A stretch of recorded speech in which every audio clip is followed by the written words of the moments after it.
Tree in coastal regions. Coastal का मतलब होता है, आप लोगों को पहले भी पढ़ाया जा चुका, कोस्टल का मतलब होता है समुद्री एरिया, यानी समुद्र के किनारे जो ज़मीन होती है उसे कोस्टल एरिया बोला जाता है। तो coastal areas have hot and humid. Coastal area गर्म भी होता है और उमस वाला भी होता है। Coastal areas have hot and humid areas, यह ह्यूमिड क्लाइमेट माना जाता है। Evergreen trees are found here, इसलिए वहाँ सदाबहार पेड़ ज़्यादातर पाए जाते हैं, like that coconut, rubber, bamboo and teak are chiefly found in these region. मुख्य रूप से इस रबर, कोकोनट और बम्बू, टीक टाइप के पेड़ वहाँ पर पाए जाते हैं। फिर आता है ट्रीज इन डेजर्ट रीजन, वो पेड़ जो रेगिस्तान में पाए जाते हैं। कहाँ पाए जाते हैं? रेगिस्तान में। Desert region has hot and dry climate. Desert region has hot and dry climate. Desert यानी कि जो रेगिस्तानी क्षेत्र है वो गर्म होता है और सूखा वहाँ की जलवायु होती है। This place lakhs water also, और यहाँ पर पानी की आमतौर पे कमी होती है। Plants growing here are suitable, जो पौधे यहाँ पर बढ़ते हैं, suitable to these condition only, वो वहाँ की जो जलवायु है, जो कंडीशन है, जो परिस्थितियाँ उसके अनुसार बढ़ते हैं।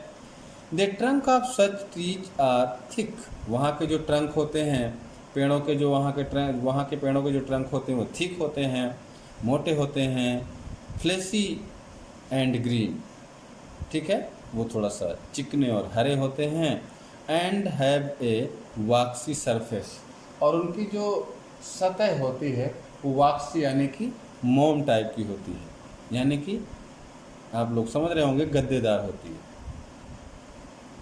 This way transpiration does not happen, जिसकी वजह से जो वाष्पीकरण है वो कम होता है। ठीक है।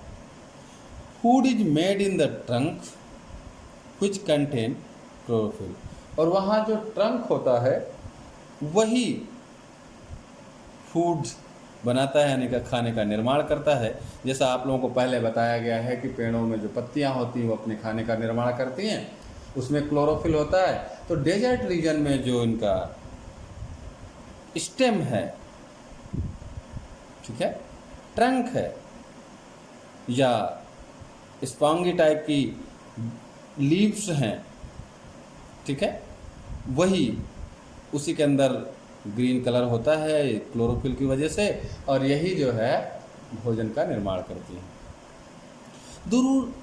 The roots of such trees, इस प्रकार के जो पौधों के रूट होते हैं, पेनिट्रेट डीप, बहुत गहरे जाते हैं, बहुत गहराई तक जाते हैं। इनटू द सॉइल, यानी कि मिट्टी में। टू एब्जॉर्ब वाटर, पानी को सोखने के लिए वो गहरे इसलिए जाते हैं क्योंकि वहाँ पानी की कमी होती है, तो उन्हें गहरे जाना ही पड़ता है। डेट पॉम एंड कीकर आर टू सच ट्रीज, इस प्रकार यहाँ दो तरह के पेड़ों का एग्जाम्पल दिया जा रहा है, जैसे डेट पॉम यानी खजूर का पेड़ एंड कीकर का पेड़, ठीक है। Plant to swampy region have clay soil which retain water for a long time, ठीक है। क्ले सॉइल आपको पहले बताया जा चुका है, ठीक है। प्लांट्स इन swampy रीजन है क्ले सॉइल, जो swampy रीजन है वहाँ पर चिकनी मिट्टी है। कुछ retain water for a long time, जो कि पानी को बहुत लंबे समय के लिए रोकती है, ठीक है। Plants growing in this soil are called mangroves, और ऐसी मिट्टियों में जो प्लांट्स ग्रो करते हैं उन्हें मैंग्रोव कहा जाता है। Since the air is less in such soil, ऐसी मिट्टी में हवा की कमी होती है। The roots of the plants, इस प्रकार के जो पौधे हैं ग्रोइंग हेयर यहाँ पर उगते हैं, come out of the soil to breathe, मिट्टी के नीचे से उगते हैं। These are also called shore vegetation, और इसे सोर वेजिटेशन भी कहा जाता है।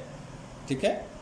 फिर सेकंड पे आता है water plants are aquatic plant. जैसे अभी आपका प्लेन्स ट्री बताया गया, ये हो जाता है वाटर प्लांट्स में, यानी कि जो वो पौधे, वो पेड़ जो पानी में पाए जाते हैं। ठीक है, पानी में पाए जाने वाले पौधे। The plants which grow in water are called water aquatic plant. ऐसे पौधे जो पानी में उगते हैं उसे वाटर प्लांट या एक्वेटिक प्लांट कहा जाता है। The structure of these plant is different and special with help them to survive in aquatic condition. इनका जो स्ट्रक्चर है, यानी कि इनका जो बनावट होती है इन पौधों की, डिफरेंट अलग होती है, एंड स्पेशल और कुछ विशेष होती है, कुछ हेल्प जिसकी मदद से वो सरवाइव कर सकें, जिंदा रह सकें एक्वेटिक कंडीशन, यानी पानी की परिस्थिति, पानी की स्थिति में भी वो सरवाइव कर सकें। ठीक है। On the basis of structure, ये जो इनका जो बनावट है, इनका जो स्ट्रक्चर है, उसके बिहार पे these plant can be classified into 3 types. इनको 3 भागों में बांटा जा सकता है। ठीक है। नंबर 1 आता है आपका plant which float on the water. वो पौधे जो पानी पर तैरते रहते हैं। कौन से पौधे? जो पानी पर तैरते रहते हैं। Some plant float on the surface of water. कुछ ऐसे पौधे होते हैं जो पानी की सतह पर तैरते रहते हैं। The leaves of these plant are long and broad. इस तरीके के पौधों की जो पत्तियां हैं ये बहुत बड़ी और चौड़ी होती हैं, विद वॉक्सी सरफेस, और इनकी सतह बहुत चिकनी होती है। There are air bags in the root, और इनके रूट में एयर बैग होता है। Stems and leaves which help them to float, और जिसकी वजह से ये उस पर तैरते रहते हैं। ऑन द वाटर, पानी पर। ठीक है। Water hyacinth, pistia and wolffia are some such plant. इस तरीके के प्लांट जैसे hyacinth, pistia and wolffia are some such plant, इस प्रकार के प्लांट होते जो कि आपको नीचे चित्र में दिखाया भी गया, इनकी इमेज भी दी गई है, उसको भी आप लोग थोड़ा सा ध्यान दे लें। और फिर आता है फिक्स्ड प्लांट। ऐसा नहीं है, पानी में भी फिक्स्ड प्लांट होते हैं। फिक्स्ड प्लांट यानी कि एक निश्चित जगह पर प्लांट जो रहते हैं। Such plant grow in the shallow water. ठीक है। On the banks of pond, आप किनारे कुछ तालाबों में देखा होगा, ऐसे किनारे कुछ पेड़ उगे रहते हैं, वो किनारे ही लगे रहते हैं। ठीक है। और रिवर्स या नदियों में भी होते हैं। The stems of these plant are hollow. जो इनका स्टेम्स होता है, इनका जो पेड़ का जो स्टेम है वो हालो होता है, यानी कि पोल होता है, खाली होता है, उसके अंदर जगह होती है। And the leaves are broad, और इनकी जो पत्तियां होती हैं वो बड़ी होती हैं। दीज हेल्प देम, और इनकी मदद से टू फ्लोट ऑन वाटर, और ये पानी पर तैरते रहते हैं। Lotus and water lily are such plant. आप लोग लोटस भी जानते हैं, वाटर लिली भी जानते हैं। वो वाटर लिली और लोटस इस प्रकार के प्लांट होते हैं। ठीक है। Plants which are submerged in the water. ऐसे पौधे जो पानी में डूबे हुए होते हैं। Some plants are completely submerged in the water. कुछ प्लांट ऐसे होते हैं जो पूर्णतया पानी में डूब जाते हैं या डूबे रहते हैं। They are like green ribbons and grow on the bottom of the pool. Green ribbon नाम का एक पौधा होता है जो बिल्कुल नीचे, यानी कि बॉटम, यानी कि किसी भी पॉन्ड में नीचे तलहटी से वो ग्रो करता है। The leaves are thin. इसकी पत्तियां कैसी होती हैं? पतली होती हैं। And do not have stomata, और इसमें स्टोमेटा आप लोगों ने पढ़ा होगा, हल्के हल्के छिद्र होते हैं पत्तियों में, उसमें नहीं होते हैं। They breathe through their outer surface only, और ये जो सांस लेना होता है इनको, ये आउटर सरफेस यानी ऊपरी सतह जो है उससे सांस लेते हैं। These plants absorb the gases dissolve in the water. ऐसे पौधे जो पानी में ढेर तरीके की गैसें यानी कि डिजॉल्व रहती हैं, मिक्सअप रहती हैं, उसको ये लोग एब्जॉर्ब कर लेते हैं। Hydrilla is one such plant. Hydrilla इस प्रकार का एक पौधा है। फिर आता है सम स्पेशल प्लांट। कुछ विशेष प्रकार के पौधे होते हैं। Some plant are so small that one can not see them brought the naked eyes. कुछ पौधे ऐसे होते हैं जिनको आप सामान्य आंखों से नहीं देख सकते। These are microscopic plant. इसे क्या कहा जाता है? Microscopic plant. Some plant are insectivorous. Such plant trap insect in their leaves and feed on them. कुछ ऐसे पौधे होते हैं जो इंसेक्टिवर्स, आप लोग पढ़ चुके हैं, मांसाहारी। कुछ पौधे भी मांसाहारी होते हैं। Such plant trap insect in their leaves. और इस प्रकार के जो प्लांट हैं, ये जो प्लांट पे कोई भी इंसेक्ट आता है इसको ट्रैप कर लेते हैं, फंसा लेते हैं पत्तियों में अपनी, ठीक है। एंड फीड ऑन देम, और इसे क्या करते हैं? खा लेते हैं। Two such plant are pitcher plant and sundew plant, sundew plant. इस तरीके के जो प्लांट होते हैं उन्हें क्या कहा जाता है? Pitcher plant. एक दूसरा है sundew plant. Some plants do not have chlorophyll. ऐसे पौधों में क्लोरोफिल नहीं होता है। So they depend on different plant for their food. इस प्रकार इसलिए ये जो है प्लांट दूसरे के भोजन पर निर्भर रहते हैं। These are parasitic plant. इसे पैरासिटिक प्लांट भी कहा जाता है। फंगी एंड मशरूम, ठीक है। Are two such plant. ये दो इस प्रकार के प्लांट होते हैं जो आप लोग देखे भी होंगे।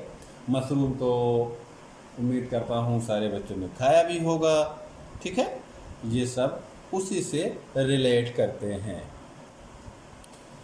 Due to variation in land and local climate we get to see different plant. अलग अलग जमीन पर यानी कि अलग अलग क्षेत्रों में अलग अलग क्लाइमेट होता है, इसलिए हम अलग अलग तरीके के पेड़ भी पाते हैं।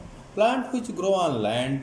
वो पौधे जो जमीन पर उगते हैं कॉल्ड लैंड प्लांट। ये उन्हें जमीन या भूमि का पौधा कहा जाता है, जमीन का पौधा कहा जाता है, या टेरेस्ट्रियल प्लांट कहा जाता है। टेरेस्ट्रियल प्लांट कहा जाता है ना। फिर आता है trees growing on land are very big in size. वो पौधा जो जमीन पर उगता है वो बहुत बड़ा होता है, ठीक है। Coniferous tree grow in mountainous region. और जो कॉनिफेरस ट्री आमतौर पर उसे हिंदी में शंकुआकार भी कहा जाता है, ठीक है। जो ऐसे पेड़ होते हैं ये आमतौर पर पहाड़ों में उगते हैं, ठीक है। Coastal area has hot and humid climate. आमतौर पर जो कोस्टल क्षेत्र है, समुद्र के किनारे, समुद्री क्षेत्र हैं, समुद्र के किनारे के जो क्षेत्र हैं वहाँ पर गर्मी भी होती है और ह्यूमिड क्लाइमेट होता है, क्योंकि पानी करीब में होता है तो ह्यूमिड भी होता है, उमस भी होती है। Mangrove vegetation is found in swampy region. और जो स्वैम्पी रीजन होता है जहाँ पर क्लेई सॉइल पाई जाती है, वहाँ की जो जल वो है वनस्पतियां हैं उन्हें मैंग्रोव वेजिटेशन कहा जाता है। Plants growing in water. और जो पौधे जो भी पौधे पानी में उगते हैं उन्हें क्या कहा जाता है? कॉल्ड एक्वाटिक प्लांट, उन्हें एक्वाटिक प्लांट भी कहा जाता है। सम प्लांट आर इंसेक्टिवोरस, कुछ पौधे मांसाहारी होते हैं, जैसा आप लोगों को बताया गया है। सम प्लांट आर पैरासिटिक, और कुछ ऐसे होते हैं पैरासिटिक होते हैं विच depend on other plants for food, वो अपने खाने के लिए किसी दूसरे प्लांट पर या किसी दूसरे चीज़ पर डिपेंड रहते हैं। ठीक है, अब नीचे आता है एक्सरसाइज में, आपने देखा होगा एक्सरसाइज में आपको करना है tick on the correct option. इसमें बताया गया है कि tick on the correct option. आपको एक क्वेश्चन पढ़ना है, the trunk of trees in the plain areas. कहता है जो ट्रंक है ट्री का, मैदानी क्षेत्र में जो ट्री होते हैं उनका ट्रंक जो है वो कैसा होता है, सॉलिड एंड स्ट्रांग होता है, सॉफ्ट एंड वीक होता है, या बोथ होता है। अब ये देखना आपको है कि आपने बुक में क्या पढ़ा है, हमने आपको क्या पढ़ाया है। जो सही है उस पर आपको पेंसिल से टिक करना है, ठीक है, और उसको याद करना है। कोई भी अगर समस्या होती है तो आप लोग मेरे व्हाट्सएप पर वो समस्या फ़ोटो खींच लीजिए आप मोबाइल में और उसे मेरे व्हाट्सएप पर भेज दीजिएगा। उसका मैं समाधान आपके व्हाट्सएप पर ही कर दूंगा। Okay, thank you.